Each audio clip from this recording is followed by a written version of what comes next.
സുപ്രീംകോടതി വിധിയുടെ പശ്ചാത്തലത്തിൽ കൂടുതൽ സ്ത്രീകൾ ശബരിമലയിൽ എത്തുമെന്ന് കരുതുന്നില്ലെന്ന് Devaswom board president Padmakumar. Devaswom board പ്രസിഡന്റും മുഖ്യമന്ത്രിയും കൂടിക്കാഴ്ച നടത്തി. പുനഃപരിശോധനാ ഹർജി ബുധനാഴ്ച നടക്കുന്ന ബോർഡ് യോഗത്തിന് ശേഷം തീരുമാനിക്കുമെന്ന് പത്മകുമാർ പറഞ്ഞു. ശബരിമലയിലെ സ്ത്രീപ്രവേശം സംബന്ധിച്ച സുപ്രീംകോടതി വിധി വന്ന പശ്ചാത്തലത്തിലാണ് തിരുവിതാംകൂർ ദേവസ്വം ബോർഡ് പ്രസിഡന്റും അംഗങ്ങളും മുഖ്യമന്ത്രിയുമായി കൂടിക്കാഴ്ച നടത്തിയത്.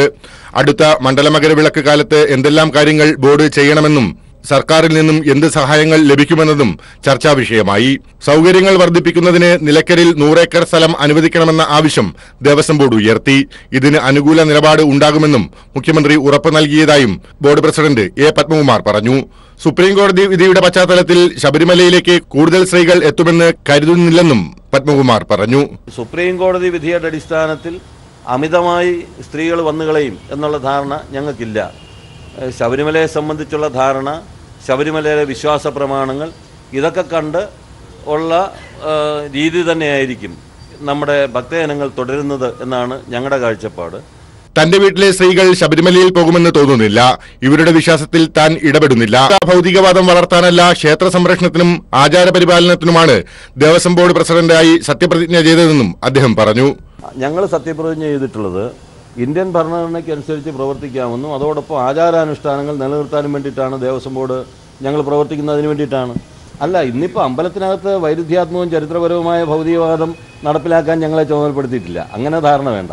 വിധിക്കെതിരെ പുനഃപരിശോധനാ ഹർജി നൽകുന്ന കാര്യം അടുത്ത ദേവസ്വം ബോർഡ് യോഗത്തിൽ ആവശ്യമെങ്കിൽ ചർച്ച ചെയ്യുമെന്നും അദ്ദേഹം വ്യക്തമാക്കി. News bureau, Thiruvananthapuram. ശബരിമല വിധിയിൽ ഭക്തജനങ്ങൾക്കുള്ള ആശങ്ക സർക്കാർ പരിഹരിക്കണമെന്ന് BJP സംസ്ഥാന അധ്യക്ഷൻ PS ശ്രീധരൻപിള്ള. സുപ്രീംകോടതി വിധി നടപ്പാക്കുന്നത് സമവായത്തിലൂടെ വേണമെന്നും പണ്ഡിതരുടെ കൊട്ടാരം പ്രതിനിധികളുടെയും യോഗം സർക്കാർ വിളിക്കണമെന്നും ശ്രീധരൻപിള്ള ആവശ്യപ്പെട്ടു. പുരോഗമന പ്രസ്ഥാനമെന്ന നിലയിൽ RSSന്റെ നിലപാട് അംഗീകരിക്കുന്നുവെന്നും അദ്ദേഹം ദില്ലിയിൽ പറഞ്ഞു. ശബരിമല വിവാദം ധാരാളം ഭക്തജനങ്ങളുടെ മനസ്സിൽ വേദനയും ആശങ്കയും സൃഷ്ടിച്ചിട്ടുണ്ട്. അതെല്ലാം സർക്കാർ പരിഗണിച്ചുകൊണ്ട് ഇതിന് പരിഹാരം കാണാൻ ശ്രമിക്കുകയാണ് വേണ്ടത്. അതുകൊണ്ട് സമവായത്തിന് അന്തരീക്ഷം ഉണ്ടാക്കണം, അതിനു വേണ്ടിയിട്ടുള്ള ശ്രമങ്ങൾ നടക്കണം. അതിൽ പന്തളം രാജകുടുംബത്തിൻ്റെയും അതുപോലെ തന്ത്രിമാരുടെയും സന്യാസി ശ്രേഷ്ഠന്മാരുടെയും താന്ത്രിക വിദഗ്ധന്മാരുടെയും എല്ലാം അഭിപ്രായം കണക്കിലെടുത്ത് അതിൻ്റെ അടിസ്ഥാനത്തിലാണ് മുന്നോട്ട് പോകണം എന്നുള്ളതാണ് ഞങ്ങളുടെ കാഴ്ചപ്പാട്. പീപ്പിൾ എക്സ്ക്ലൂസീവ് സംസ്ഥാനത്ത് മദ്യ ഫാക്ടറികൾ അനുവദിച്ചതിനെ ചൊല്ലിയുള്ള പ്രതിപക്ഷത്തിന്റെ ആരോപണങ്ങൾ ഒന്നൊന്നായി പൊളിയുന്നു. സംസ്ഥാനത്ത് ഇനി മദ്യ ഫാക്ടറികൾ തുടങ്ങേണ്ടതില്ലെന്ന് 1999 LDF സർക്കാർ തീരുമാനിച്ചുവെന്ന വാദം തെറ്റ്. അത്തരത്തിലൊരു ഉത്തരവ് 1999 മന്ത്രിസഭായോഗ തീരുമാനമായി ഇറങ്ങിയിട്ടില്ല. മദ്യ ഫാക്ടറികൾ തുടങ്ങാൻ താൽപര്യം അറിയിച്ച് അന്നത്തെ സർക്കാർ മുൻപാകെ ലഭിച്ച 110 അപേക്ഷകളുടെ മുൻഗണനാക്രമം തീരുമാനിക്കാനാണ് നികുതി സെക്രട്ടറി വിനോദ് റോയ് അധ്യക്ഷനായ കമ്മിറ്റിയെ ചുമതലപ്പെടുത്തിയതെന്ന് രേഖകൾ വ്യക്തമാക്കുന്നു. സംസ്ഥാനത്ത് 4 മദ്യ ഫാക്ടറികൾക്ക് തത്വത്തിൽ അനുമതി നൽകിയതിനെ ചൊല്ലി പ്രതിപക്ഷ നേതാവിന്റെ നേതൃത്വത്തിൽ കഴിഞ്ഞ ഏതാനും ദിവസങ്ങളായി കൊടുമ്പിരി കൊണ്ടു നടക്കുന്ന പ്രചാരവേലകൾക്ക് കനത്ത തിരിച്ചടി നൽകുന്ന തെളിവുകളാണ് പുറത്തുവരുന്നത്. സംസ്ഥാനത്ത് ഇനി അങ്ങോട്ട് ഒരു മദ്യ ഫാക്ടറി പോലും തുടങ്ങേണ്ടതില്ലെന്ന് 1999 LDF സർക്കാർ തീരുമാനിച്ചു എന്നതാണ് ചെന്നിത്തല ഉയർത്തുന്ന പ്രധാന വാദം. എന്നാൽ 1999 ഇത്തരമൊരു ഉത്തരവ് മന്ത്രിസഭായോഗ തീരുമാനമായി ഇറങ്ങിയിട്ടില്ല എന്നതാണ് വസ്തുത. 1999 സെപ്റ്റംബർ മാസം 24-ാം തീയതി ചേർന്ന മന്ത്രിസഭായോഗം മുമ്പാകെ അജണ്ടയ്ക്ക് പുറത്തു നിന്നുള്ള രണ്ടാമത്തെ ഇനമായി വന്നത് ടാക്സ് സെക്രട്ടറിയായിരുന്ന വിനോദ് റായ് തയ്യാറാക്കിയ റിപ്പോർട്ട് അംഗീകരിക്കണമോ എന്നതാണ്. സർക്കാർ മുമ്പാകെ പുതിയ മദ്യ ഫാക്ടറികൾ ആരംഭിക്കാനായി 110 അപേക്ഷകൾ വന്ന പശ്ചാത്തലത്തിൽ ഇതിന്റെ മുൻഗണനാക്രമം തയ്യാറാക്കി നൽകാനാണ് വിനോദ് റായ് അധ്യക്ഷനായ 4-അംഗ സമിതിയെ സർക്കാർ ചുമതലപ്പെടുത്തിയത്. എന്നാൽ അപേക്ഷകരുടെ ബാഹുല്യം മൂലം ആർക്കും ഈ സാമ്പത്തിക വർഷം മദ്യ ഫാക്ടറികൾ തുടങ്ങാൻ അനുമതി നൽകേണ്ടതില്ലെന്നാണ് മന്ത്രിസഭ തീരുമാനിച്ചത്. എന്നാൽ സഹകരണ മേഖലയിൽ പ്രവർത്തിക്കുന്ന മന്നം ഷുഗർ മില്ലിന്റെ ബ്ലെൻഡിംഗ് ആൻഡ് ബോട്ടിലിംഗ് യൂണിറ്റിന് അനുമതി നൽകാനും നിലവിലുള്ള മദ്യ ഫാക്ടറികൾക്ക് കർശനമായ ചട്ടങ്ങൾ പാലിച്ചുകൊണ്ട് ശേഷി വർദ്ധിപ്പിച്ചു നൽകാനും അന്നത്തെ മന്ത്രിസഭായോഗം തീരുമാനിച്ചു. 1999 സർക്കാർ മുമ്പാകെ വന്ന അപേക്ഷകളിൽ തീരുമാനമെടുത്ത് നിരസിക്കുക മാത്രമാണ് അന്നത്തെ സർക്കാർ ചെയ്തത്. ഒരു വർഷത്തിനപ്പുറം നിയമപരമായി നിലനിൽപ്പില്ലാത്ത ആ തീരുമാനം 19 വർഷത്തിനു ശേഷവും അതേപടി പിന്തുടരുന്നതായി പ്രതിപക്ഷ നേതാവ് പ്രചരിപ്പിക്കുന്നതിന് പിന്നിൽ ദുരുദ്ദേശമുണ്ടെന്നത് വ്യക്തം. എസ് ജീവൻകുമാർ, തിരുവനന്തപുരം. സംസ്ഥാനത്ത് അവസാനമായി മദ്യഫാക്ടറിക്ക് ലൈസൻസ് നൽകിയത് 2003 AK ആന്റണി മുഖ്യമന്ത്രിയായിരിക്കെ മലബാർ ബ്യൂവറീസ് എന്ന മദ്യക്കമ്പനിക്കാണ് ലൈസൻസ് നൽകിയത്. 1999 ശേഷം ഒരു മദ്യക്കമ്പനിക്കും പ്രവർത്തനാനുമതി നൽകിയിട്ടില്ലെന്നായിരുന്നു പ്രതിപക്ഷ നേതാവ് ഉന്നയിച്ച ആരോപണം. ആന്റണി സർക്കാർ മലബാർ ബ്യൂവറീസിന് ലൈസൻസ് നൽകിയതിന്റെ രേഖകൾ പീപ്പിളിന് ലഭിച്ചു. 1999 ശേഷം സംസ്ഥാനത്ത് ഒരു മദ്യ കമ്പനിക്കും അനുമതി നൽകിയിട്ടില്ലെന്ന പ്രതിപക്ഷ നേതാവ് രമേശ് ചെന്നിത്തലയുടെ വാദങ്ങൾക്ക് കനത്ത പ്രഹരമേൽപ്പിക്കുന്ന തെളിവുകളാണ് പുറത്താവുന്നത്. 2003 AK ആന്റണി സർക്കാരിന്റെ കാലത്താണ് സംസ്ഥാനത്ത് അവസാനമായി ഒരു മദ്യ ഫാക്ടറി തുടങ്ങാനായി ലൈസൻസ് ലഭിക്കുന്നത്. കൽക്കട്ട ആസ്ഥാനമായി പ്രവർത്തിക്കുന്ന ഷൈവാലസ് എന്ന മദ്യ കമ്പനിയുടെ ബാനറിൽ തൃശൂരിൽ പ്രവർത്തനം ആരംഭിച്ച മലബാർ ബ്രൂവറീസ് ലിമിറ്റഡ് എന്ന കമ്പനിക്കാണ് അന്നത്തെ UDF സർക്കാർ ലൈസൻസ് നൽകിയത്. അന്നത്തെ എറണാകുളം എക്സൈസ് ഡെപ്യൂട്ടി കമ്മീഷണർ നൽകിയ ശുപാർശയുടെ അടിസ്ഥാനത്തിലായിരുന്നു ആന്റണി മന്ത്രിസഭയുടെ തീരുമാനം. സംസ്ഥാനത്തിന് ആവശ്യമായ 50% ബിയറും സംസ്ഥാനത്തിന് പുറത്തുനിന്നാണ് ഇറക്കുമതി ചെയ്യുന്നതെന്നും അതിനാൽ പുതിയ മദ്യ ഫാക്ടറി അനിവാര്യമെന്നുമായിരുന്നു സർക്കാരിന് വേണ്ടി അന്നത്തെ ടാക്സ് സെക്രട്ടറിയായിരുന്ന L. നടരാജൻ ഇറക്കിയ ഉത്തരവിൽ പറയുന്നത്. മദ്യ ഫാക്ടറി പ്രവർത്തനം ആരംഭിച്ചാൽ തൊഴിലവസരങ്ങൾ കൂടുമെന്നും സംസ്ഥാനത്തിന് അധിക നികുതി വരുമാനം ലഭിക്കുമെന്നും UDF സർക്കാരിന്റെ ഉത്തരവിൽ പറയുന്നു. മദ്യത്തിന്റെ പ്രഖ്യാപിത ശത്രു എന്ന് വിളിപ്പേരുള്ള AK ആന്റണി മുഖ്യമന്ത്രിയും മുൻ Maharashtra governor K. Sankaranarayanan excise വകുപ്പിന്റെ മന്ത്രിയുമായിരിക്കുന്ന ഘട്ടത്തിലാണ് മദ്യ ഫാക്ടറിക്ക് പ്രവർത്തനാനുമതി ലഭിച്ചതെന്നതാണ് വിചിത്രമായി തോന്നുന്നത്. സർക്കാരിൽ നിന്നും ലൈസൻസ് നേടി ഏതാനും നാളുകൾ കഴിഞ്ഞപ്പോൾ കുപ്രസിദ്ധ മദ്യരാജാവായ വിജയ് മല്യ ഷൈവാലസ് എന്ന മദ്യ കമ്പനിയെ വിലക്കെടുത്തു എന്നത് മറ്റൊരു ചരിത്രം. S. ജീവൻകുമാർ, തിരുവനന്തപുരം. 2003 ബ്രൂവറി അനുവദിച്ചതുമായി ബന്ധപ്പെട്ട് പ്രതിപക്ഷ നേതാവ് മറുപടി പറയട്ടെയെന്ന് എക്സൈസ് മന്ത്രി TP രാമകൃഷ്ണൻ. സംസ്ഥാന സർക്കാർ നിലവിൽ നിയമപരമായി ശരിയായ നിലപാടാണ് സ്വീകരിച്ചത്. ചട്ടങ്ങളുടെ ലംഘനം ഉണ്ടായിട്ടില്ല. കിൻഫ്രയിലെ ഭൂമി അനുവദിക്കുന്നതുമായി ബന്ധപ്പെട്ട് വ്യവസായ വകുപ്പുമായി ആശയക്കുഴപ്പമില്ലെന്നും മന്ത്രി പറഞ്ഞു. എല്ലാ ക്ലിയറൻസും ഉണ്ടെങ്കിലേ സർക്കാർ ലൈസൻസ് നൽകുകയുള്ളൂവെന്നും പ്രതിപക്ഷത്തിന്റേത് അനാവശ്യ വിവാദമാണെന്നും മന്ത്രി പ്രതികരിച്ചു. 2003 ഒരു ബ്രൂവറിക്ക് ലൈസൻസ് നൽകിയതായി രേഖയിൽ കാണുന്നുണ്ട്. അത് ആരോപണമൊക്കെ അദ്ദേഹമാണല്ലോ ഉന്നയിച്ചത്. അപ്പോൾ അതെന്തൊക്കെയാണെന്നുള്ളതൊക്കെ അദ്ദേഹം തന്നെ വിശദീകരിക്കട്ടെ. ഞാനതിൻ്റെ ഒരു വിവാദത്തിലേക്കും കിടക്കുന്നില്ല. ഗവൺമെൻറ് ശരിയായ നിലപാടാണ്, നിയമപരമായി ശരിയായ നിലപാടാണ് ഇതുവരെ സ്വീകരിച്ചിട്ടുള്ളത്. ചട്ടങ്ങളുടെ ലംഘനം ഉണ്ടായിട്ടില്ല. അതാണ് ഗവൺമെൻറ്റിൻ്റെ പൊസിഷൻ. വ്യവസായ വകുപ്പായിട്ട് യാതൊരു ആശയക്കുഴപ്പമില്ല എന്ന് മാത്രമല്ല, എല്ലാ കാര്യങ്ങളിലും വ്യവസായ വകുപ്പായിട്ട് യോജിപ്പാണുള്ളത്. നിങ്ങൾ ഉദ്ദേശിക്കുന്നത് കിൻഫ്രയുടെ സ്ഥലത്തെ സംബന്ധിച്ചിടത്തോളമായിരിക്കും. ഒരു ബ്രൂവറി ഗ്രൂപ്പുകാർ കിൻഫ്രയോട് സ്ഥലത്തിന് വേണ്ടി അഭ്യർത്ഥിച്ചിട്ടുണ്ട്. അപ്പോൾ ഗവൺമെൻറ്റിൻ്റെ കൺസെൻറ്റ് ഉണ്ടെങ്കിൽ സ്ഥലം അനുവദിക്കാം എന്നുള്ളതാണ് അന്ന് പറഞ്ഞത്. അപ്പോൾ അവരാണ് തീരുമാനിക്കുക ഈ സ്ഥലം കൊടുക്കാൻ പറ്റുമോ ഇല്ലയോ എന്നുള്ളത്. അപ്പോൾ ഇപ്പോഴാണെങ്കിൽ ഗവൺമെൻറ് പ്രിൻസിപ്പിൾ അംഗീകരിച്ചിട്ടേ ഉള്ളൂ. അത് വേണോ വേണ്ടോ എന്നൊക്കെ കിൻഫ്രയ്ക്ക് തീരുമാനിക്കാം. എക്സൈസ് ഡിപ്പാർട്ട്മെൻറ്റിനാണ് ഇതിൻ്റെ അവസാന തീരുമാനമെടുക്കാനുള്ള അധികാരം. അപ്പോൾ അതിൽ ചെയ്യാൻ ഉദ്ദേശിക്കുന്നത് ഇതെല്ലാം പരിശോധിച്ച് എക്സൈസ് ഡിപ്പാർട്ട്മെൻറ്റ് തന്നെ ഇതെല്ലാം പരിശോധനയ്ക്ക് വിധേയമാക്കും. പരിശോധനയ്ക്ക് വിധേയമാക്കിയിട്ട് എല്ലാ ക്ലിയറൻസും ഉണ്ടെങ്കിലേ ഇവർക്ക് ലൈസൻസ് കൊടുക്കാൻ കഴിയുള്ളൂ. അത്തരം ഒരു പൊസിഷനിലേക്ക് എത്തിയിട്ടില്ല. ഈ പരിശോധന നടന്നുകൊണ്ടിരിക്കുകയാണ്. എന്തിനാണ് ഈ വിവാദം ഉണ്ടാക്കുന്നത് നമുക്കറിയുന്നില്ല. രാജ്യത്തെ ഇന്ധനവില കുതിക്കുന്നു. മുംബൈയിൽ പെട്രോൾ ലിറ്ററിന് 91 രൂപയായി. ഡീസൽ 80 രൂപയിലും എത്തി. ചരിത്രത്തിലെ ഏറ്റവും ഉയർന്ന നിലയിൽ ഇന്ധനവില നിൽക്കുന്നത് ജനജീവിതത്തെ ദുസ്സഹമാക്കുന്നു. പെട്രോളിന് 10 പൈസയും ഡീസലിന് 17 പൈസയുമാണ് ഇന്ന് വർദ്ധിച്ചത്.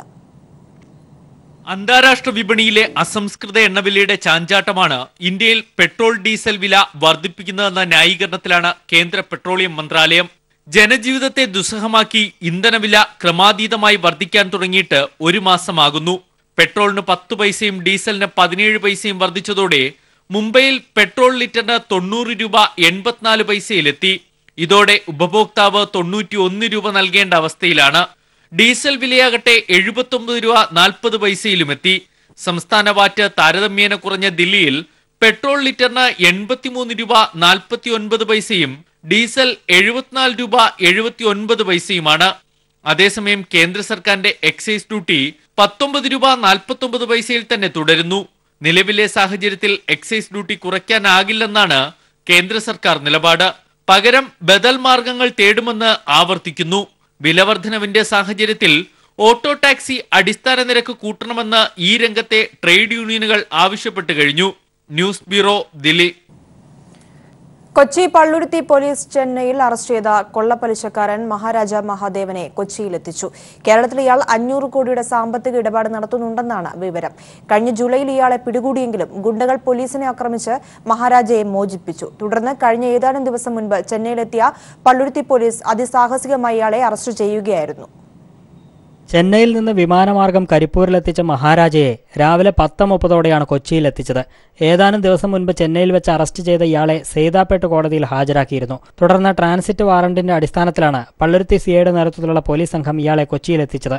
അതിസാഹസികമായാണ് പോലീസ് മഹാരാജയെ അറസ്റ്റ് ചെയ്തത്. ചെന്നൈയിലെ വീട്ടിൽ നിന്നും ഇയാളെ കസ്റ്റഡിയിലെടുക്കവേ അനുയായികൾ തടഞ്ഞു.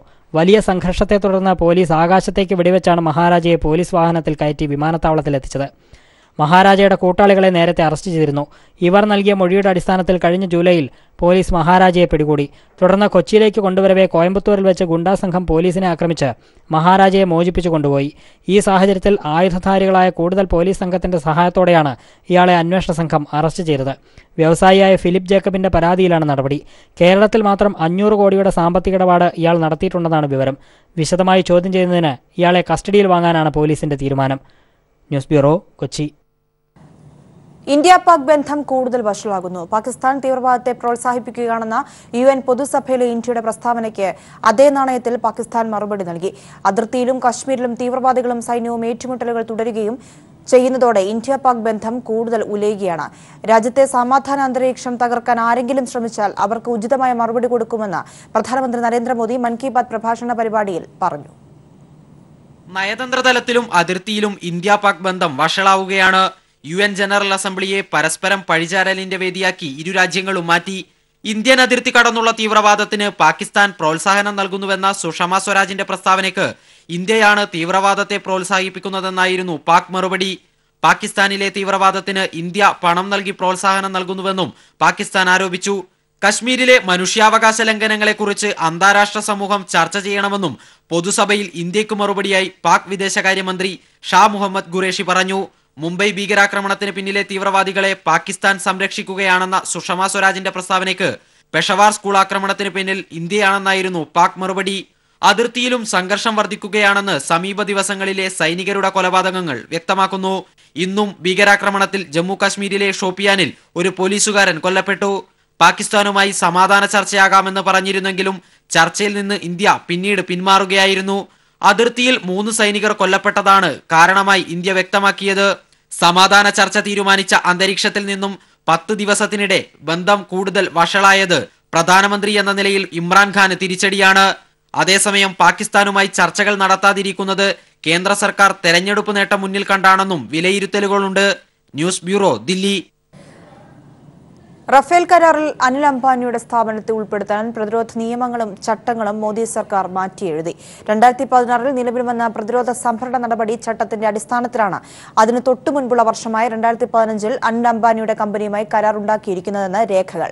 റഫേൽ കരാറിനെതിരെ ഉദ്യോഗസ്ഥർ വിയോജനക്കുറിപ്പ് എഴുതിയിരുന്നതെന്ന കണ്ടെത്തലിന് പിന്നാലെയാണ് കരാർ ഒപ്പിടുമ്പോൾ ഇല്ലാത്ത നിയമം പിന്നീട് ഉണ്ടാക്കിയിരിക്കുന്നതെന്ന് വ്യക്തമായിരിക്കുന്നത്. NDA സർക്കാർ 2016 ഏപ്രിൽ 1 പ്രതിരോധ ഉൽപ്പന്നങ്ങൾ വാങ്ങാനായി പ്രതിരോധ സംഭരണ നടപടിക്രമം കൊണ്ടുവന്നത്. ഈ ചട്ടത്തിലെ വ്യവസ്ഥകളുടെ അടിസ്ഥാനത്തിലാണ് റിലയൻസും റഫേൽ നിർമ്മാണ കമ്പനിയായ ദസാൾട്ടും തമ്മിലുള്ള സംയുക്ത നിർമ്മാണ സംരംഭമായ ദസാൾട്ട് റിലയൻസ് നിലവിൽ വന്നതെന്നാണ് കേന്ദ്ര സർക്കാർ വാദം. പക്ഷേ 2015 തന്നെ അനിൽ അംബാനി സംയുക്ത സംരംഭം ആരംഭിച്ച് കരാറിന്റെ ഭാഗമായി. അതായത് റിലയൻസിനെ കേന്ദ്ര സർക്കാർ റഫേൽ കരാറിന്റെ ഭാഗമാക്കുന്നത് ഇല്ലാത്ത നിയമത്തിലെ ചട്ടങ്ങളുടെ പേരിൽ. പിന്നീട് നിയമസാധുത നൽകാൻ ചട്ടമുണ്ടാക്കി. ദസാൾട്ട് ഏവിയേഷൻ 2018 ഏപ്രിൽ 23 പുറത്തിറക്കിയ വാർത്താക്കുറിപ്പിൽ ഇക്കാര്യം സമ്മതിക്കുന്നു. പ്രധാനമന്ത്രി നരേന്ദ്രമോദി റഫേൽ കരാർ പാരീസിൽ പ്രഖ്യാപിച്ച് 14 ദിവസത്തിനുള്ളിലാണ് അനിൽ അംബാനി റിലയൻസ് എയറോസ്ട്രക്ചർ രജിസ്റ്റർ ചെയ്തത്. റിലയൻസ് ഡിഫൻസിന് രൂപം നൽകിയത് 2015 മാർച്ച് 28. ഈ സമയത്ത് നിലവിലുണ്ടായിരുന്നത് 2013 പ്രതിരോധ സംഭരണ ചട്ടം മാത്രം. ഇതനുസരിച്ച് ദസാൾട്ട് ഏവിയേഷൻ ഇന്ത്യൻ പങ്കാളിയെ കണ്ടെത്താൻ നടത്തുന്ന എല്ലാ കാര്യങ്ങളും പ്രതിരോധ മന്ത്രാലയത്തെ അറിയിച്ച് അനുമതി തേടണം. 2016 റിലയൻസിനെ സഹായിക്കാൻ ഇതിൽ കേന്ദ്ര സർക്കാർ മാറ്റം വരുത്തിയത്. അതുപ്രകാരം ദസാൾട്ട് റിലയൻസിനെ തെരഞ്ഞെടുത്ത ശേഷം പ്രതിരോധ മന്ത്രാലയത്തെ അറിയിച്ചാൽ മതി. പക്ഷെ 2015 ഉണ്ടാക്കിയ കരാറിന് അതിനുശേഷം വന്ന നിയമം എങ്ങനെ അനുമതി നൽകുമെന്ന ചോദ്യത്തിന് മാത്രം കേന്ദ്ര സർക്കാരിന് മറുപടിയില്ല. News bureau, Delhi. മലയാളി നാവികൻ അഭിലാഷ് ടോമി യുവതലമുറയ്ക്ക് പ്രചോദനമെന്ന് പ്രധാനമന്ത്രി നരേന്ദ്രമോദി പറഞ്ഞു. പ്രധാനമന്ത്രിയുടെ റേഡിയോ പ്രഭാഷണ പരിപാടിയായ മൻ കി ബാത്തിലാണ് മോദി അഭിലാഷ് ടോമിയെ അഭിനന്ദിച്ചത്. ഗോൾഡൻ ഗ്ലോബ് പ്രയാണത്തിനിടെ അപകടത്തിൽപ്പെട്ട അഭിലാഷ് ടോമിയുമായി ഫോണിൽ സംസാരിച്ചെന്നും പ്രധാനമന്ത്രി പറഞ്ഞു. നാവികന്റെ ആരോഗ്യത്തിനായി പ്രാർത്ഥിക്കുന്നുവെന്നും അദ്ദേഹം വ്യക്തമാക്കി. ഇന്ത്യയിലേക്ക് യുഎഇയിൽ നിന്ന് മൃതദേഹങ്ങൾ കൊണ്ടുപോകുന്നതിന് എയർ ഇന്ത്യ എക്സ്പ്രസ് എന്നീ വിമാന കമ്പനികൾ വർദ്ധിപ്പിച്ച നിരക്ക് പിൻവലിച്ചു. യുഎഇ നയതന്ത്ര കാര്യാലയങ്ങളുടെ ഇടപെടലാണ് നിരക്കിളവ് പുനഃസ്ഥാപിക്കാൻ നിർബന്ധിതമാക്കിയത്. ദുബായിൽ നിന്ന് കോഴിക്കോട്ടേക്ക് മൃതദേഹം തൂക്കിനോക്കി 1 കിലോയ്ക്ക് 31 ദിർഹമാണ് എയർ ഇന്ത്യയും എയർ ഇന്ത്യ എക്സ്പ്രസും കഴിഞ്ഞ ദിവസങ്ങളിൽ ഈടാക്കിയിരുന്നത്. അത് 17 ദിർഹമാക്കി കുറച്ചു. എന്നാലും മൃതദേഹം തൂക്കിനോക്കി നിശ്ചയിക്കുന്നത് ഒഴിവാക്കണമെന്ന് സാമൂഹിക സംഘടനകൾ ആവശ്യപ്പെടുന്നുണ്ട്. സാലറി ചലഞ്ചിന് പിന്തുണയുമായി എസ്എൻഡിപിക്ക് കീഴിലുള്ള എല്ലാവരും സാലറി ചലഞ്ചിൽ സംഭാവന നൽകണമെന്നും നവകേരള സൃഷ്ടിയിൽ ഭാഗമാകണമെന്നും SNDP general secretary Vellappally Natesan പറഞ്ഞു. ഷാജഹാൻ തയ്യാറാക്കിയ റിപ്പോർട്ടിലേക്ക്. മുഖ്യമന്ത്രിയുടെ ദുരിതാശ്വാസ നിധിയിലേക്ക് എല്ലാ സർക്കാർ ഉദ്യോഗസ്ഥരും 1 മാസത്തെ ശമ്പളം നൽകണമെന്നുള്ളതിന് പൂർണ്ണമായിട്ടും ഒരു ജനകീയ പിന്തുണ ലഭിച്ചിട്ടുണ്ട്. പക്ഷേ എങ്കിൽ പോലും പൂർണ്ണമായിട്ടും ആൾക്കാർ അതിനോട് യോജിക്കുന്നില്ല. ഒരു വിഭാഗം സർക്കാർ ഉദ്യോഗസ്ഥർ ഇപ്പോഴും പിന്തിരിഞ്ഞു നിൽക്കുകയാണ്. പക്ഷേ ഇതിന് മാതൃകയായിട്ട് ഇപ്പോൾ SNDP general secretary Vellappally Natesan വന്നിരിക്കുകയാണ്. അദ്ദേഹം മുഖ്യമന്ത്രിയുടെ ഈ വാക്കുകളെ പൂർണ്ണമായിട്ടും ഏറ്റെടുത്തിരിക്കുകയാണ്. തൻ്റെ സ്ഥാപനങ്ങൾക്കും തൻ്റെ കീഴിലുള്ള എല്ലാവരും മുഖ്യമന്ത്രിയുടെ ഈ വാക്കുകൾ കേട്ടുകൊണ്ട് 1 മാസത്തെ ശമ്പളം നൽകണമെന്നൊരു അഭ്യർത്ഥന അദ്ദേഹം നടത്തിയിരിക്കുകയാണ്. എന്താണ് ഇത്തരത്തിലൊരു അഭ്യർത്ഥന പൂർണ്ണമായിട്ടും നടത്താൻ കാരണം? കേരളം വലിയൊരു ദുരന്തത്തെ നേരിടുകയാണ്. ആ ദുരന്തത്തെ വളരെ സമർത്ഥമായി നേരിട്ട് നമ്മൾ അതിനെ അതിജീവിച്ച് നിൽക്കുമ്പോൾ അതിനൊരു പുനർനിർമ്മാണം നടത്തേണ്ടത് ഈ രാജ്യത്ത് അനിവാര്യ ഒന്നാണ്. ആ അനിവാര്യത ആയ ആ ഒന്നിനെ നടപ്പിലാക്കുന്നതിന് സമ്പത്ത് അനിവാര്യമാണ്. അതിന് ഈ രാജ്യത്തെ അപാലവൃദ്ധം ജനങ്ങളുടെ സഹകരണവും സഹായവും സർക്കാരിന് അഭികാമ്യമായും അടിയന്തരമായും ലഭിച്ചേ പറ്റൂ. നമ്മുടെ സഹായം കൊണ്ട് മാത്രം ഇത് നടപ്പാകില്ല. മറ്റ് കേരള ഗവൺമെൻറ്റിൽ നിന്ന് സമാഹരിക്കുന്നത് കൂടാതെ ഇന്ത്യ ഗവൺമെൻറ്റിൽ നിന്നും വിദേശത്തു നിന്നൊക്കെ സഹായം ലഭിക്കാതെ നമ്മുടെ നഷ്ടം പരിഹരിക്കാൻ സാധ്യതയില്ല. കാരണം കോടാനുകോടിയുടെ നഷ്ടമാണ്. പ്രത്യേകിച്ചും ഒരുപാട് ഭാഗങ്ങൾ മുങ്ങിപ്പോയി. ഇതിൽ നിന്നൊരു പുനരുദ്ധാരണം ഉണ്ടാകണമെങ്കിൽ സമ്പത്ത് ഉണ്ടായേ പറ്റൂ. കേരളത്തെ സംബന്ധിച്ചിടത്തോളം അതിന് സാലറി ചലഞ്ച് എന്ന നിലയിൽ സർക്കാർ ഒരു പദ്ധതി ആവിഷ്കരിച്ചപ്പോൾ അതിൽ സഹകരിക്കാനുള്ളൊരു ബാധ്യത സീതാരാമ പ്രസ്ഥാനത്തിനുണ്ട്.